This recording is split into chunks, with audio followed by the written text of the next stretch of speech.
दिल्ली में 4 लाख बुजुर्गों को वृद्धावस्था पेंशन मिलती है। इन 4 लाख बुजुर्गों को जिनको वृद्धावस्था पेंशन मिलती है, 1 लाख ऐसी पेंशन है जिसका कुछ हिस्सा केंद्र सरकार से आता है। 3 लाख पेंशन पूरी तरह से दिल्ली सरकार देती है। 1 लाख बुजुर्गों को ऐसी पेंशन मिलती है जिसमें से कुछ हिस्सा दिल्ली सरकार से आता है और कुछ हिस्सा केंद्र सरकार से आता है।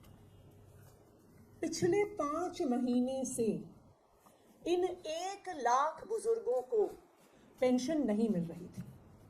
इसलिए नहीं मिल रही थी क्योंकि जिन पेंशनों का हिस्सा केंद्र सरकार देती है, उन पेंशनों को भारतीय जनता पार्टी शासित केंद्र सरकार ने रोक रखा था। दिल्ली के बुजुर्ग बहुत परेशान थे। ये ऐसे बुजुर्ग हैं जो गरीब परिवारों से आते हैं। ये ऐसे बुजुर्ग हैं जिनके पास इस बुजुर्ग पेंशन के अलावा, इस वृद्धावस्था पेंशन के अलावा कोई भी आर्थिक साधन नहीं है। उनके पास अपनी देखरेख के लिए, उनके पास अपनी दवाइयों के लिए, उनके पास अपना घर चलाने के लिए भी पैसे नहीं थे। मेरे पास अक्सर ये बुजुर्ग आते थे, कभी हमारे घर में आते थे, कभी मेरे ऑफिस में आते थे। ये बुजुर्ग हमारे अलग अलग विधायकों के पास जाते थे।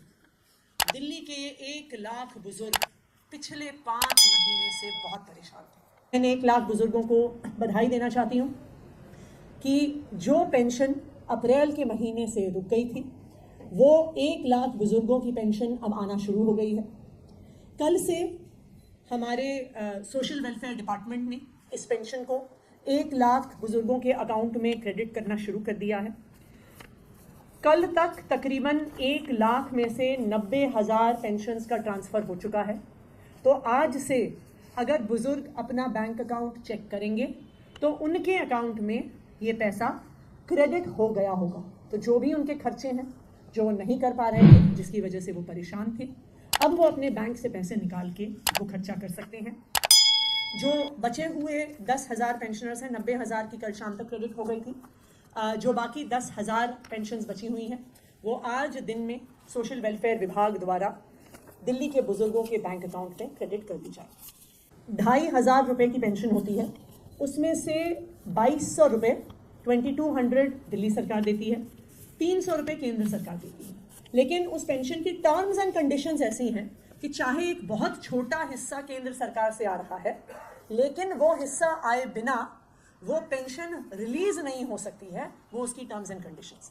और इसी वजह से, क्योंकि केंद्र सरकार से उनका हिस्सा नहीं आया हुआ था, दिल्ली के बुजुर्गों की पेंशन रुकी। 1 लाख लोगों की पेंशन उस वजह से रुकी हुई थी।